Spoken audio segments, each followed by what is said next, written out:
Bom, gente, então sejam bem-vindos. Essa é a nossa terceira aula do curso de Teologia Filosófica do Instituto São João Crisóstomo. Eu me chamo Cleibson Américo, sou professor de Filosofia e vamos dar continuidade à nossa temática. Quem não viu as primeiras aulas, né, no canal está lá gravado, registrado, então você pode ir lá verificar para continuarmos esse itinerário, né, por meio, né, e no âmbito da filosofia em diálogo com a teologia, certo? Então, desde já, né, as nossas boas-vindas a todos aqueles que nos escutarem. Bom, então eu tinha começado, né, eu fiz na semana passada é, uma, uma linha do tempo, uma linha cronológica, e falamos da antiguidade e terminamos ali no século I. Né? Terminamos no século I, e aí a gente vai dar continuidade a isso para entender melhor todo esse contexto histórico em que é, a filosofia começa a encontrar com a fé cristã, tá certo? Porque até então a gente viu alguns dos períodos, né, da filosofia, sobretudo antigo, na verdade, né, o período antigo, e vimos como a filosofia ela vai se constituindo ali, nascendo, né, como uma busca do conhecimento. E agora, né, a partir, né, desta aula, a gente vai ver os primeiros encontros da filosofia com o pensamento religioso, né, com a fé religiosa, com a fé cristã. E como e por que aconteceu esse diálogo, esse encontro, e às vezes confronto, e às vezes debate mesmo, quanto a essas questões de fé e razão, tá certo? Eu coloquei também no grupo, lá não é nosso, um artigo sobre o querigma. Eu acho que vocês, alguém deve ter dado alguma olhadinha, não é um artigo que eu escrevi, acho que uns 4 anos atrás mais ou menos, pela revista Revelatel, que é da Pontifícia Universidade Católica de São Paulo, né, PUC de São Paulo. Aí é um artigo em que eu falo mais do ponto de vista histórico, né? Como o querigma ele se constitui e se difunde. O querigma que é o primeiro anúncio da fé cristã, que é o anúncio pascal. Cristo morreu e ele ressuscitou. E como isso vai se difundindo ali pelo mundo greco-romano, tá certo? Então, algumas coisas que eu vou falar aqui está inclusive naquele artigo, né? Quem não leu depois pega aquele artigo, lê um artigo, né, que não é muito longo, dá para ler e compreender um pouco melhor, né, esse contexto histórico do século I, né, e segundo e até o quarto mais ou menos é onde eu navego um pouco nesse aspecto histórico, né, da chamada antiguidade cristã, ou dentro da história universal na antiguidade tardia, certo? Bom, então no século I, o século I ali que é o século de Cristo, né? Vejam que o fato de Cristo ter nascido, isso marca e é o divisor de águas da história universal, sobretudo a história ocidental. É preciso também ter presente que não são todas as culturas que seguem o calendário cristão. Né? Nós estamos em 2025 do nascimento de Cristo. Tá certo, gente? É 2025 quando se conta do nascimento de Cristo. Mas se a gente estivesse aqui numa cultura islamizada, né, num país muçulmano, eles não estão em 2025. Porque eles não se fundamentam, não seguiam, não se baseiam do nascimento de Cristo. Mas é da viagem do profeta Mohammed, né, Maomé, de Medina a Meca. Então já é outro calendário. E aí coloque pelo menos uns 600 anos, 632 anos mais ou menos, depois do nascimento de Cristo. Então se nós estamos em 2025, eles estão a 600 e cerca de 632 anos antes de nós. Se você pega o calendário judaico, né, os judeus também não estão em 2025. Eles estão, né, mais de 5, 6 mil. Porque eles pegam um ponto inicial diferente do nosso. Então nós seguimos o chamado calendário gregoriano, tá certo? Foi um calendário estabelecido pelo Papa Gregório. E isso por volta de 1582. Esse nosso calendário é o calendário universal, né, do mundo ocidental. Todos nós seguimos esse calendário gregoriano. E isso inclusive marca, né, isso mostra como a fé cristã ela marcou a cultura e a civilização ocidental, tá certo? Inclusive quem quiser aprofundar um pouco mais, né, sobre essa questão de como a igreja, né, católica, como o cristianismo ele marca e fundamenta a civilização ocidental, tem um livro muito bom, de um historiador americano, né, o Thomas Hood, cujo título é Como a Igreja Católica Construiu a Civilização Ocidental. Deixa eu pegar ele aqui rapidinho para mostrar para vocês, viu?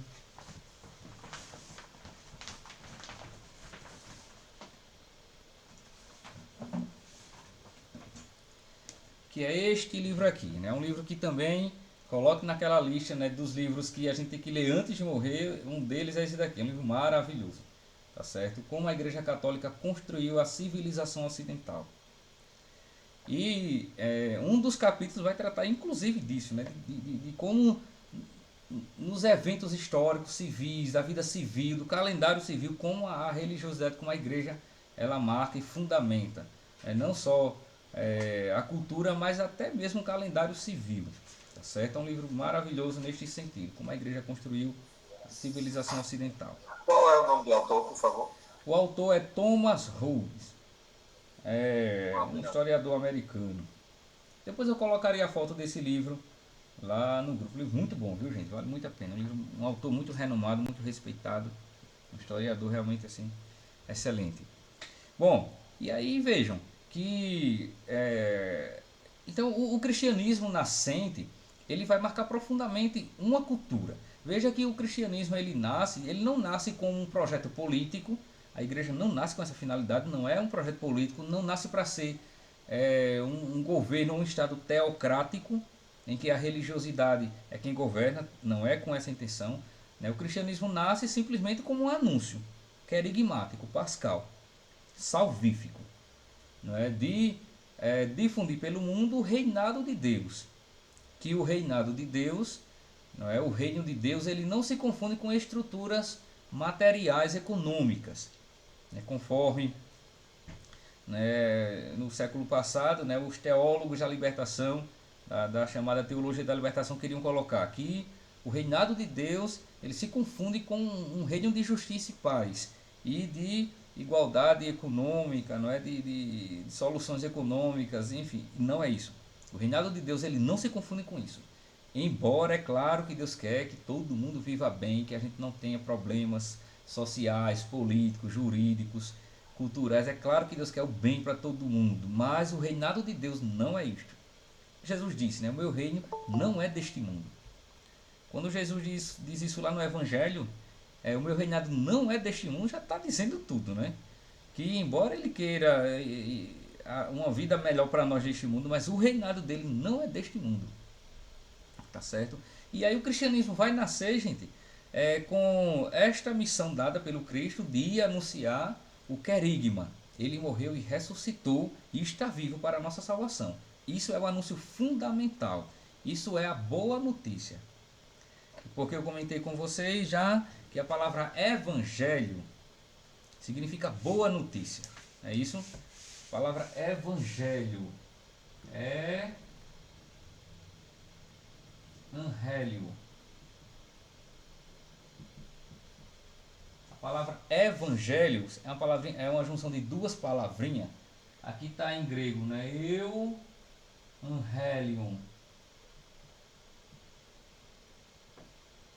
Evangelion, certo? A palavra Evangelion. Significa boa e Angelion, né? Vem da palavra, daí que deriva a palavra ângelo, mesmo anjo, significa mensagem. Que a palavra anjo significa mensageiro.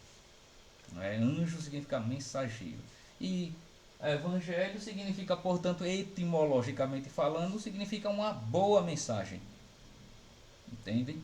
E a boa mensagem é o querigma. Cristo morreu, mas ele ressuscitou e está vivo para a salvação de todo aquele que nele crê. Pronto. Esta é a finalidade do cristianismo, é ir anunciar o evangelho. Vejam, quando Jesus ele manda os discípulos irem anunciar, Jesus não disse para os discípulos que era para escrever nada. Não, Jesus não disse que era para escrever, nem disse que era para compor uma teologia. Ele não disse isso, que era para compor uma doutrina dogmática teológica. Ele não disse isso. Ele disse apenas que era para ir e anunciar. Ir por todo o mundo e pregar o evangelho a toda criatura. Todo aquele que nele crê, né, será salvo.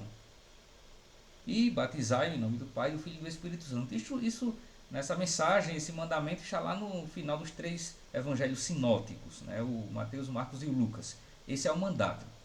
Agora, a gente vai também entender por que escreveu-se alguma coisa e por que compôs-se uma teologia. Então, primeiramente, por que se escreveu sobre Cristo, embora ele não tivesse mandado isso? Porque, primeiro, que isso vai ser uma necessidade da própria comunidade cristã nascente, de deixar registrado por escrito aquilo que Jesus fez, até para preservar o máximo possível algumas das importantes memórias que ele deixou, que ele fez. Né? Claro que o que se escreveu, né, nos evangelhos não são dados biográficos. Tá certo, gente? Jesus, ele não, os evangelhos não são dados biográficos, não é um livro de biografia, é um livro salvífico. O que importa ali é a mensagem de salvação, não é? Não é uma história cronologicamente contada, não é essa a intenção, tá certo? E João, inclusive, ele diz isso, lá no capítulo 20 e 21, ele diz, olha, Jesus fez muitas coisas diante dos seus discípulos que não estão escritos neste livro. Porque se tudo que ele fez tivesse sido escrito neste livro, o mundo inteiro não caberia tanta coisa que ele fez. Mas o que foi aqui escrito é o suficiente para a salvação, para que tenhas a vida. Pronto. Esse é o objetivo dos evangelhos. Compreendem? Então, a escrita dos evangelhos surge de uma necessidade da comunidade. Não é? Porque até então, como era que sobrevivia o querigma? Sobrevivia da tradição oral. Sobrevivia da pregação. Lá no meu artigo eu falo bastante sobre isso, né? É a tradição quem sustenta, porque vocês sabem que a tradição, a sagrada tradição, né, isso está na doutrina, ela antecede as sagradas escrituras. Não é isso, gente? Primeiramente a palavra de Deus, ela é tradição, ela se revela, se mostra na tradição e só depois se torna uma palavra escrita. Para exemplificar de modo até um pouco mais amplo, tipo Abraão. Veja, Abraão, ele viveu por cerca do ano 1900 antes de Cristo. 1900 ou 1850 antes de Cristo. Veja, quase 2 milênios antes de Cristo Abraão viveu. Mas só escreveu-se alguma coisa sobre Abraão cerca de 1000 anos depois. Ali pelo século VIII, mais ou menos isso, antes de Cristo. Aí veja, foi cerca de 1000 anos a memória de Abraão, a revelação de Deus a Abraão sendo passada de geração em geração por meio da tradição oral. Então vejam que a tradição ela antecede a escritura. E assim também é no Novo Testamento. Jesus ele manda anunciar, os discípulos vão anunciar e somente depois de um tempo é que se deixa por escrito. E então é assim que surgem os evangelhos, dessa necessidade da comunidade cristã. E a doutrina católica, não é? Os dogmas católicos, os conceitos, né, católicos, a teologia católica, como e por que nascem. Né? Na aula passada, eu coloquei que duas realidades importantes fizeram surgir o pensamento teológico. Alguém recorda?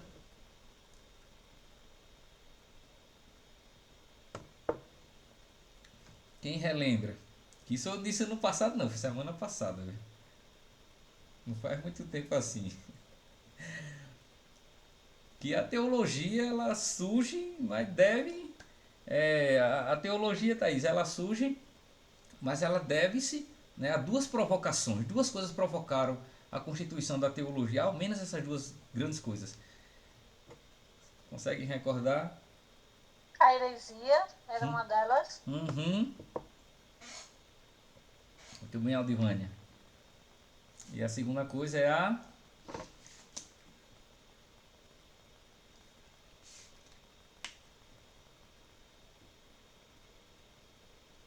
Que letrinha é essa, Aldivânia? Vocês não recordam, não? Essa letrinha aqui em grego. É a letrinha Φ.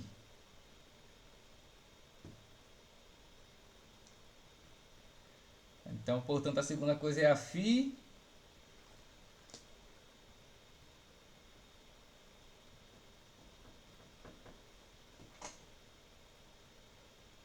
Diga lá, Felipe.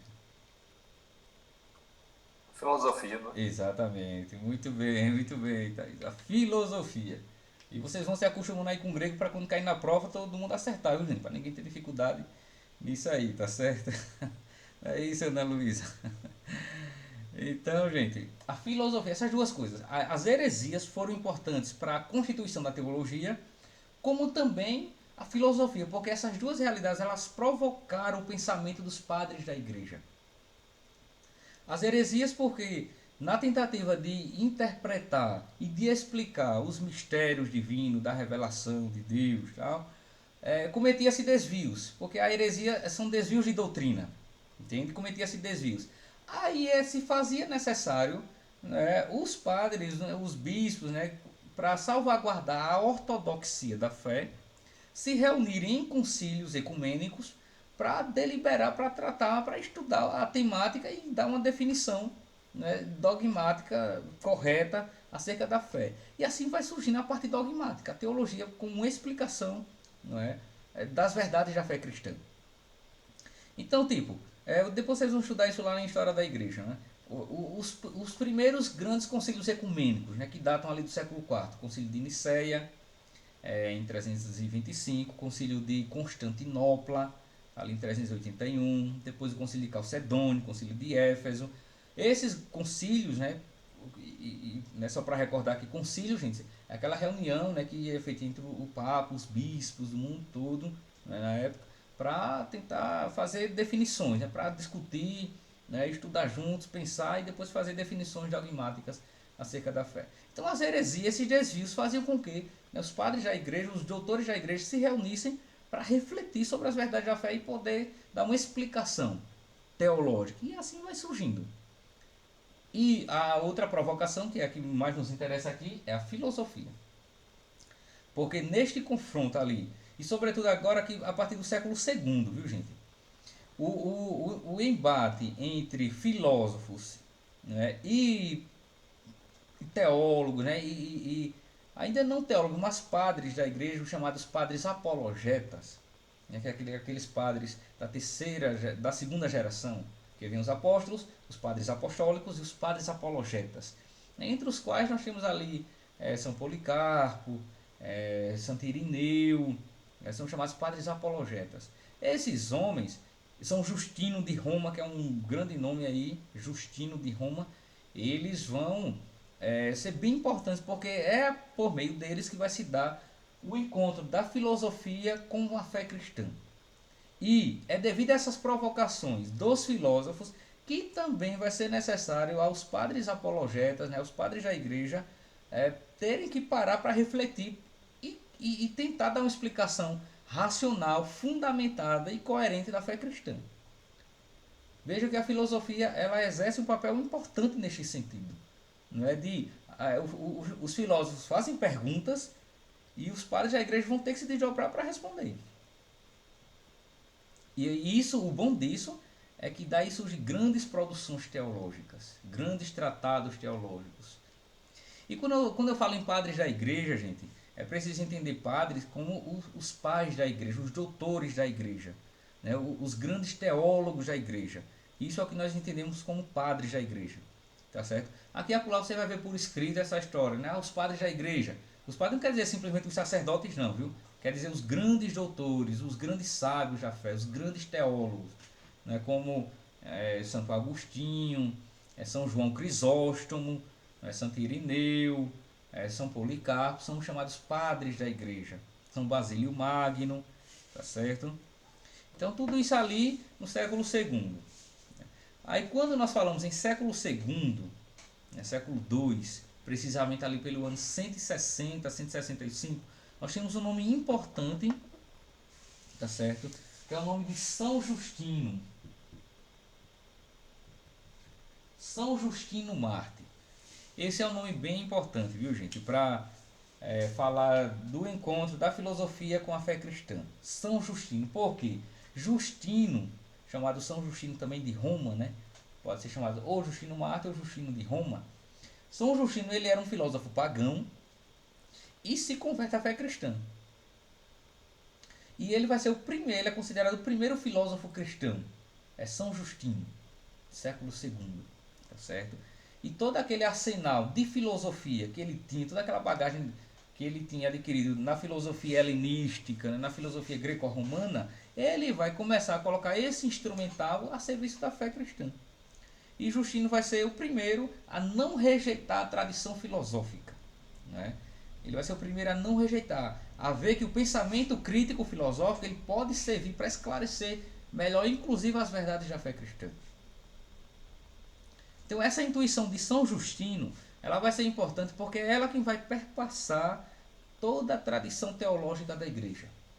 A gente depois vai ver um outro padre bem importante nesse sentido, que é São Clemente de Alexandria, né, que ele está aí um século depois do Justino. Né? O Clemente de Alexandria tem um papel fundamental neste encontro também da teologia, da filosofia com a fé cristã.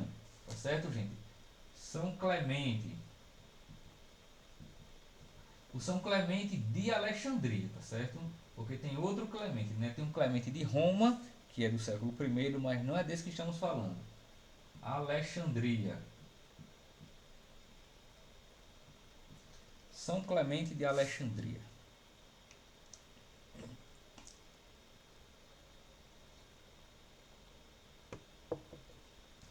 Aí o Clemente, né, o Justino, ele está aqui no século II, o Clemente está no século III, depois de Cristo, né, evidentemente. Está no século III, o Clemente de Alexandria. Aí vejam, por que esses homens são importantes, né, quando nós tratamos dessa temática aqui na teologia filosófica? Porque esses dois, sobretudo, né, são os primeiros, né, a construir uma monumental defesa da importância do diálogo com os filósofos, certo? E, além do diálogo com os filósofos, eles tiveram a clareza de que a fé ela não deve simplesmente ser anunciada, mas ela também tem que ser esclarecida, ela tem que ser explicada. A intuição desses homens aí, gente, de que a fé ela tem que ser explicada, né, tem que ser esclarecida, isso vai servir de base, né, para construções, para grandes construções teológicas, que vai servir a parte dogmática. Compreendem? Então eles vão perceber que para os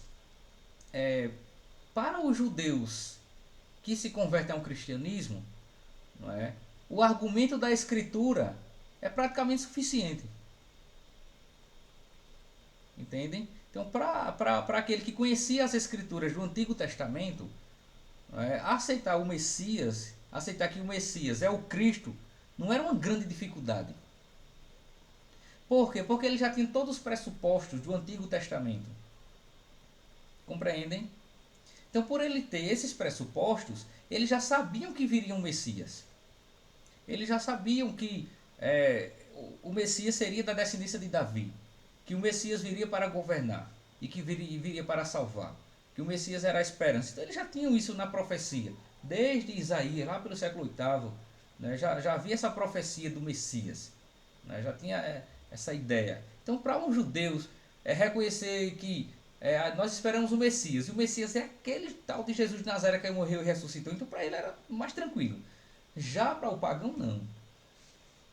Para o gentio, né, para o homem grego, um homem marcado pelo helenismo, né, pela a cultura grega, não importava muito essa ideia, praticamente não importava essa ideia do Messias, de Jesus ser o Messias, não importava, né, porque eles não sabiam disso, eles não tinham essa expectativa de que o Messias viria.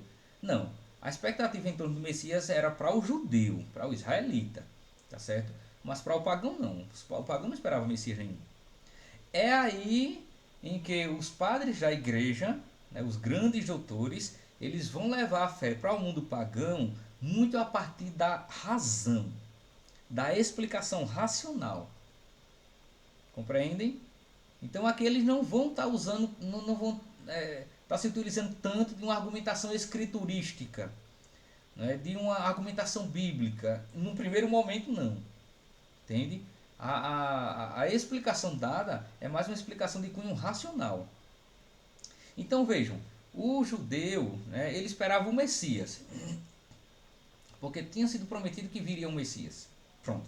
O pagão, ele já não tinha essa expectativa. Agora, os filósofos já tinham investigado, já tinham parado para pensar e identificavam que no cosmos, né, na realidade, no universo, a gente chama isso de cosmos, tá certo? No cosmos havia um logos. Então, para o homem helenista, ele sabia que havia um logos, compreendem? Aí quando, né, os padres, né, aí mesmo os apóstolos, João faz isso, mas depois os padres apologetas, né, quando eles chegam para pregar para o pagão, ele se utiliza muito daquilo que o pagão sabia, que era a filosofia. E uma das coisas a dizer ao pagão para ele se converter à fé cristã, uma das coisas importantes era o logos que vocês sabem que existe, que vocês procuram, que vocês estão em busca, né, desse logos universal. Esse logos é uma pessoa, é Jesus de Nazaré. O logos é o Cristo de Deus. Então veja que uma pregação dessa, em torno do logos, uma busca do logos, da razão. Logos quer dizer a razão universal, né? E uma pregação dessa não serviria tanto também para um judeu. Porque o judeu não estava interessado no logos. O judeu estava interessado no Messias. Entende? Porque não pertencia à natureza do povo judaico, à cultura judaica, essa especulação de explicação das coisas, da origem, do sentido. Não havia isso. Não é? Isso é próprio da tradição filosófica que marca a cultura grega. Então, para o homem grego, o que importava era saber bem o que era esse Logos. Aí João chega e diz: o Logos é o Cristo. A gente viu lá no capítulo 1, versículo 1 do Evangelho segundo João, né? Em arché, em hologos. No princípio era o Logos. Kai hologos em prostunteon. E o Logos ele estava com Deus. Kai theos em hologos. E o Logos ele era Deus. E depois, lá no versículo 14, e o Logos se fez carne e habitou entre nós. Entende? Kai hologos egineto. Kai hologos sax egineto. Ele habitou entre nós, ele se fez carne.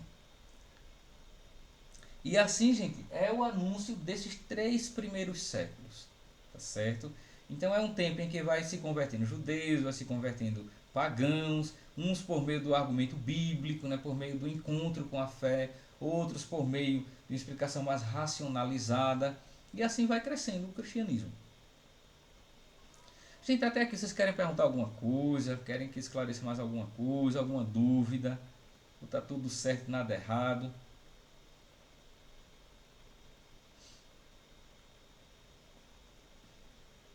Pode continuar. Tudo tranquilo mesmo?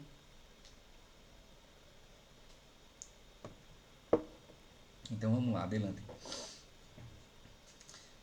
Aí, só para a gente voltar um pouquinho naquela linha histórica, então eu coloquei aí, né? Eu coloquei que no século IV é um século importante porque marca o início da Idade Média. Século V, na verdade. Né? Marca o início da Idade Média. Não é isso, gente? E essa Idade Média, ela vai até o século XV, é cerca de 1000 anos, do período medieval. Esse período de 1000 anos, ele está dividido ali ao meio, né, no século XI e XII, que na história universal nós chamamos essa primeira parte de Alta Idade Média, e a segunda parte, né, do século XI e XII até o século XV de Baixa Idade Média, quando ela começa a declinar e ir para o seu fim, tá certo? Esta primeira parte, né, e aí deixa eu esquematizar isso aqui só para ficar mais claro para vocês, tá? Esta primeira parte, gente, da Idade Média,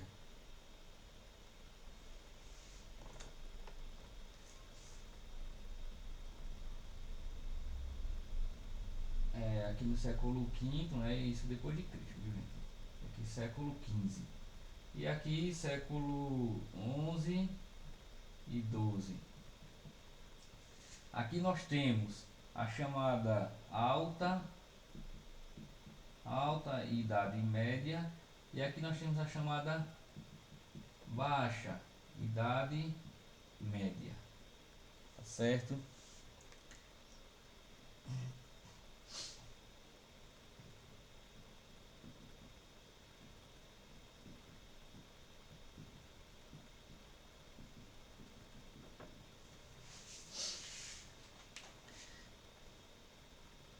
esta primeira parte do século, mais ou menos, viu? Isso é mais ou menos, que essa coisa não é bem exata não.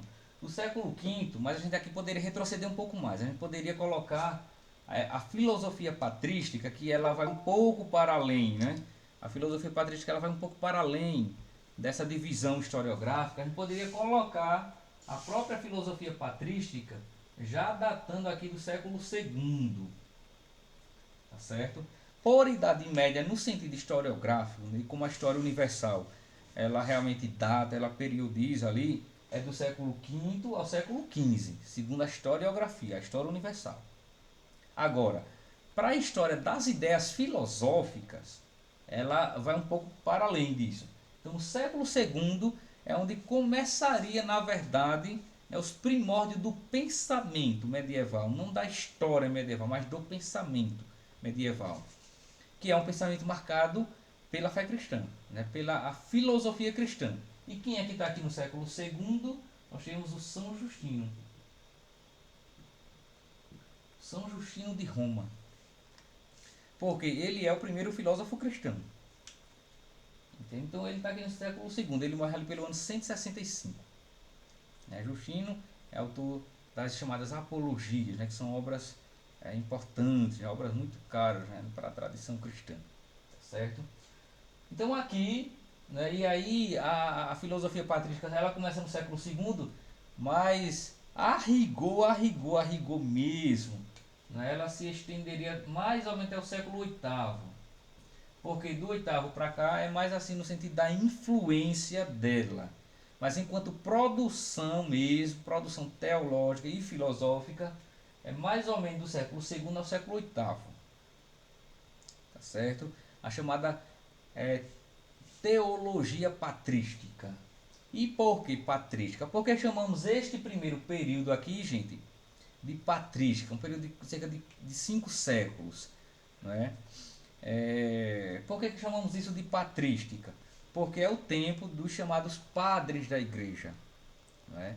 E aí, como já expliquei, padre quer dizer os pais da igreja, os pais do pensamento e da doutrina da igreja, aqueles que gestaram a doutrina, compreendem? E aí os padres são os grandes teólogos, os grandes doutores. Aí já mencionei alguns, né? O Santo Agostinho, São Justino, Santo Irineu, São Policarpo de Esmirna, São João Crisóstomo, São Basílio Magno, Santo Atanásio, São Cirilo de Jerusalém, São Clemente de Alexandria, enfim. E desses padres já patrísticos, aquele que mais se sobressai é Santo Agostinho. Não é? Dentre os grandes padres da igreja, aquele que realmente assim se sobressai como talvez o maior é Santo Agostinho de Hipona. Agostinho morre no ano 430, é do século V, portanto. Agostinho realmente é o maior nome da patrística. A patrística, gente, ela também se divide em duas partes. A filosofia, né, a teologia patrística, a teologia dos padres da igreja, se divide em duas partes, tá certo? A patrística latina e a patrística grega. A patrística latina e a patrística grega, tá certo? Aí a patrística latina quer dizer os padres da igreja do mundo latino, do mundo de língua latina, né, do mundo romano ou romanizado, tá certo? E o grande nome da patrística latina é o Agostinho. É Santo Agostinho, ele era um padre latino. Porque a língua que predominava era o latim.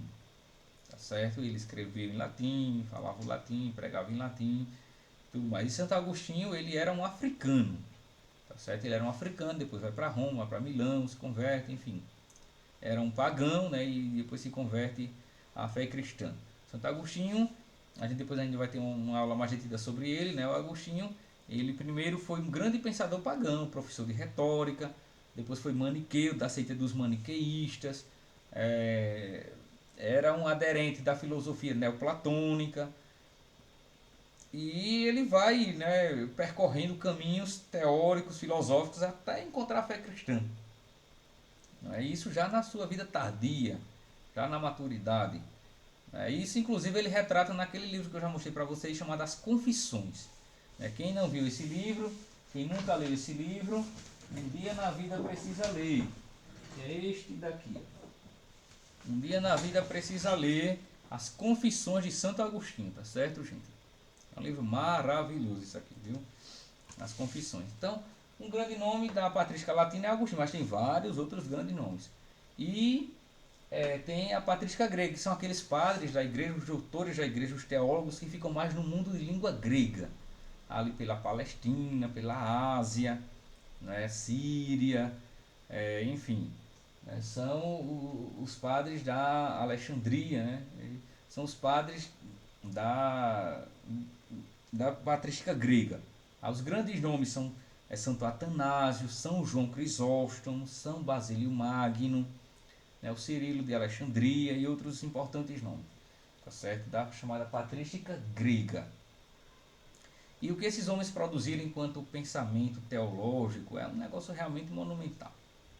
Alguns desses padres eles produzem pensamento puramente teológico. Outros vão produzir pensamento teológico e filosófico, como é o caso de Santo Agostinho. Agostinho, ele não somente é um teólogo, mas ele é um filósofo, tá certo?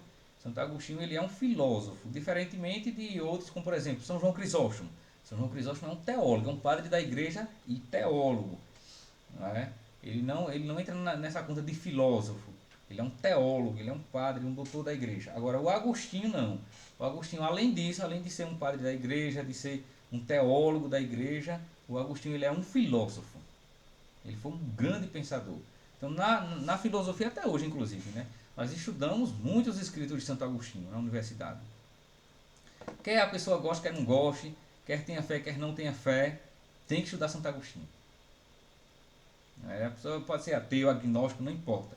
Na filosofia tem que estudar Santo Agostinho, porque tem temas filosóficos que o Agostinho foi o primeiro a tratar, né? Que sem o Agostinho simplesmente alguns temas, né, talvez não tivesse entrado, né, na tradição de pensamento racional filosófico. Temas como por exemplo, o que é o tempo? O primeiro a pensar o que é o tempo, não é, foi Santo Agostinho. O primeiro a escrever sobre o tempo, não é? Sobre a liberdade humana. O primeiro tratado sobre a liberdade humana na história universal é o Livre-Arbítrio de Santo Agostinho. Ele tem um livro chamado O Livre-Arbítrio, né, De Libero Arbitrio, que é o primeiro tratado a tratar sobre a liberdade humana, sobre a liberdade de escolha e as consequências que daí deriva. Entende? Então o Agostinho ele marca muito a literatura universal por ser não somente um teólogo e um padre da igreja, mas também por ser um filósofo. Tá certo? Um importante filósofo. Deixa eu ver aqui. Aí aqui o Alan pergunta, né? Contra as heresias, um apologético antigo. Sim. Esse tratado contra as heresias, sim. Com certeza, Alan. Boa. Se vocês também forem tendo perguntas, gente, vocês vão colocando, ou levanta a mão para falar, ou escreve lá. Fiquem à vontade, tá certo? Bom.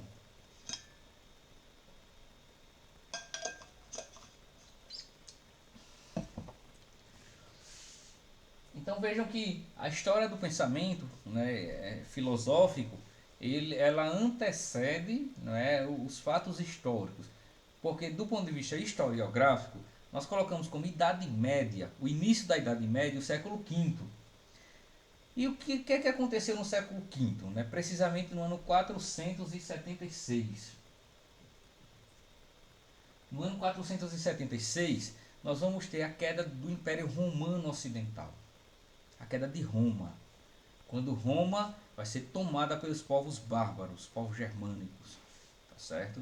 E o grande Império Romano Ocidental vai cair nesta data aqui, no ano 476. E isso marca o fim de uma época, da época antiga, e o nascimento de uma nova época, a época medieval, o período medieval. Então o que marca o começo da Idade Média do ponto de vista historiográfico é a queda do Império Romano do Ocidente, de Roma. Tá certo? E por que é importante enfatizar que é o Império Romano do Ocidente? Porque o Império Romano ele estava uma parte no Ocidente e uma parte no Oriente. Quando a gente fala em Ocidente e Oriente, gente, Não sei se esse conceito é claro para vocês, né, essa divisão geográfica, mas é mais ou menos isso aqui. Imagine que aqui seja o planeta Terra, tá certo? Então assim, eu sou bem ruim de desenho, viu? Aqui é só para vocês tentarem imaginar mais ou menos o mapa do mundo, tá certo? Então, se tiver algum artista, algum designer aqui, vocês concedam perdão, porque realmente minha culpa, minha máxima culpa, eu sou péssimo. Mas vamos lá, mais ou menos assim, né? Deixa eu ver aqui.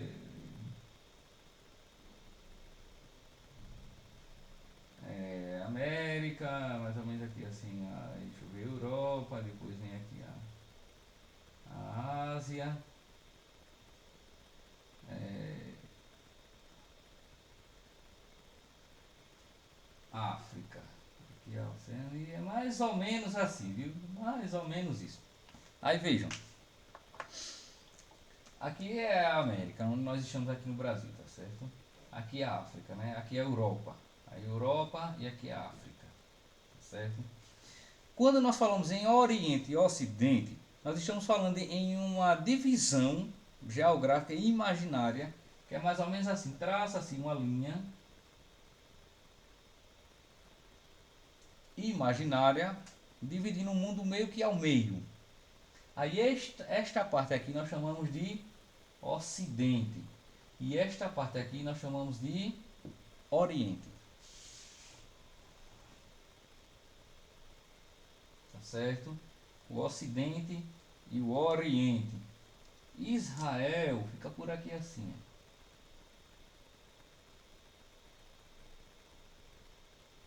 Aqui é mais ou menos aqui. Israel, Palestina. Israel, Palestina é mais ou menos por aqui.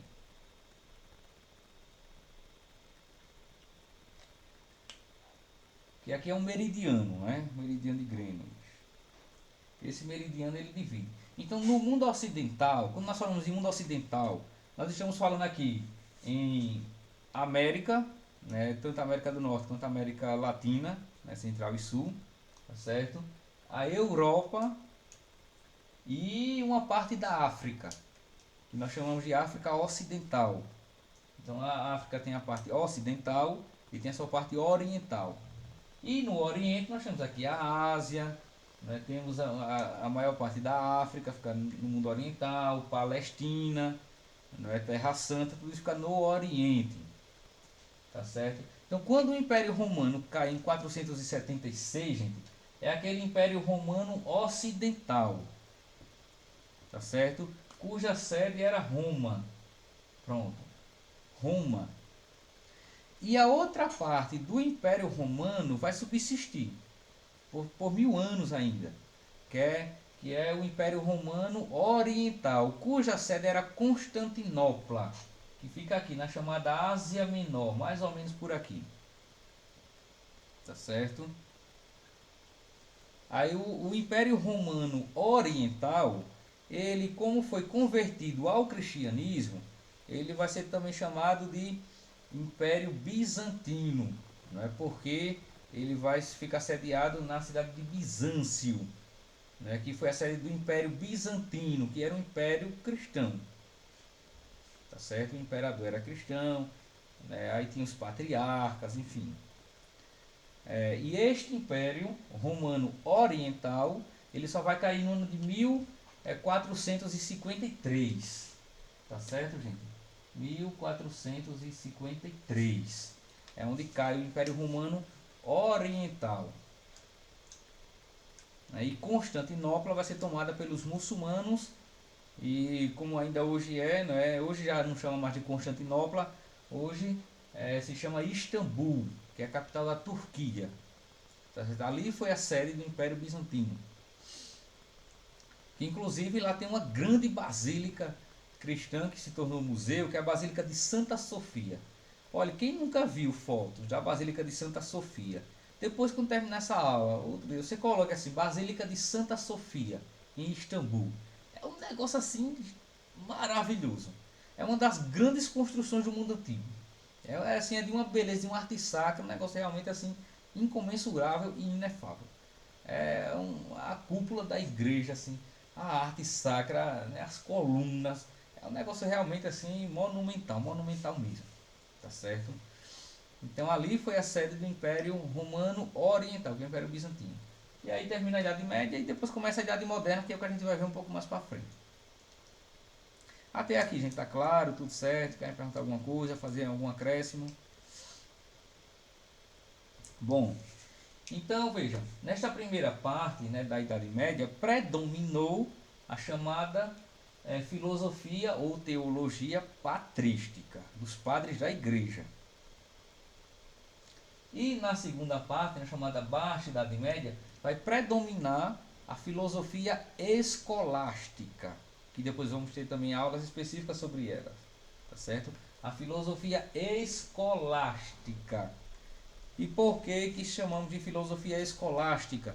Porque a filosofia é produzida nas escolas, tá certo?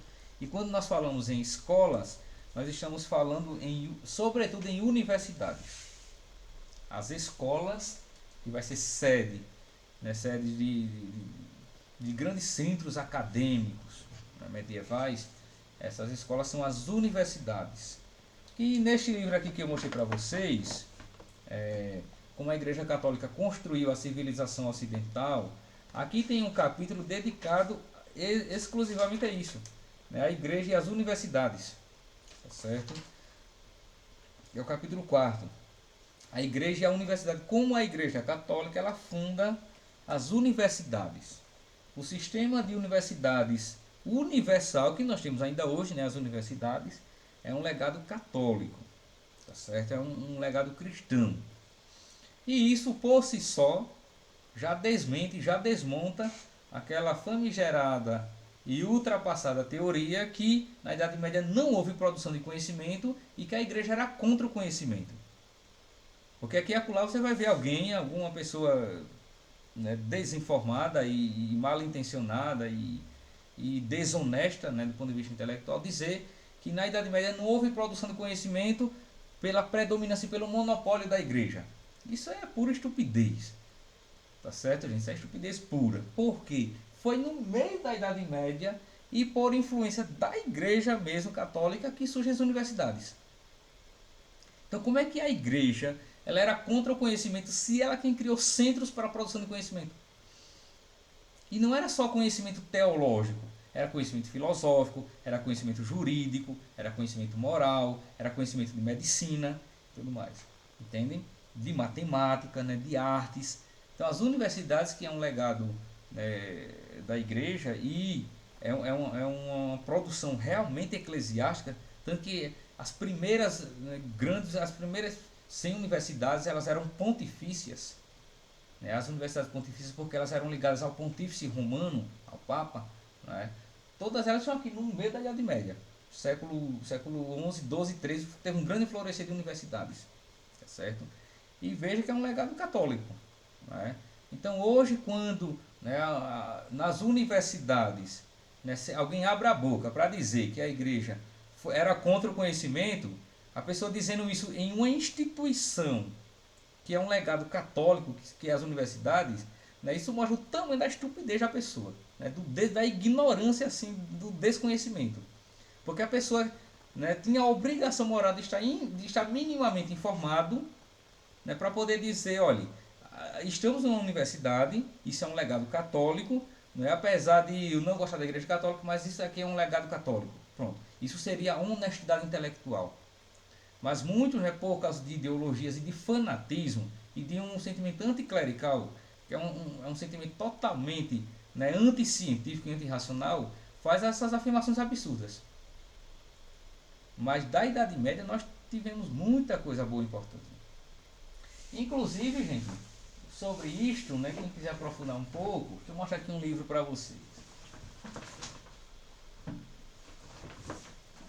Um livro que também traz bastante sobre a importância tanto da igreja para a cultura ocidental, quanto do surgimento das universidades, é esse livro do professor Felipe Aquino, chamado Uma História que Não é Contada. É um livro também muito bom, viu? Uma história que não é contada. É que ele conta essa história que não se conta nas universidades, em geral, né, geralmente não se conta, que é da importância do papel da igreja para a civilização e para a cultura ocidental. Uma história que não é contada, é um livro maravilhoso, tá certo? Além desse daqui, gente, além deste livro, né, desse outro, Como a Igreja Constituiu a Civilização Ocidental, tem uma historiadora francesa também muito boa, né, que tem esses livros maravilhosos sobre a Idade Média, é a Regine Pernude. Essa historiadora, a Regine Pernude, ela tem livros importantes, como por exemplo, Idade Média, o que não nos ensinaram. É um livro. Outro livro, Luz sobre a Idade Média, onde ela desmente aquela história de Idade Média ser Idade das Trevas, tá certo? Ela desmente e mostra como a Idade Média foi uma idade de luz, que lá teve produção do conhecimento e grandes produções e que gestaram a ciência moderna, inclusive, não apesar da igreja, mas por causa da igreja. Entendem?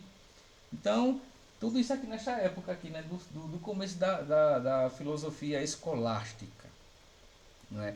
E vai ser aqui na filosofia escolástica, dentro das universidades, que vai, né, haver grandes debates, tá certo, filosóficos e teológicos, sobretudo com a figura de Tomás de Aquino. Então, o grande nome que se sobressai na filosofia escolástica é Santo Tomás de Aquino, tá certo?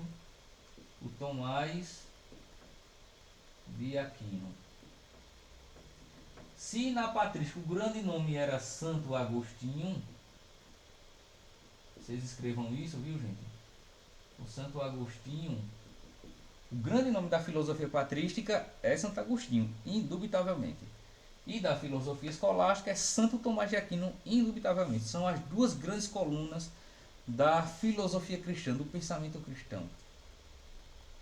São esses dois grandes filósofos e teólogos cristãos. Tá certo? Bom, então nós vamos interromper aqui esta primeira parte da aula.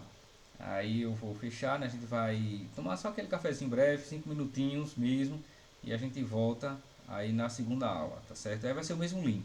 Então nós fechamos aqui e, né, em seguida teremos a segunda parte dessa aula, tá certo, gente? Então vamos lá, até breve, viu?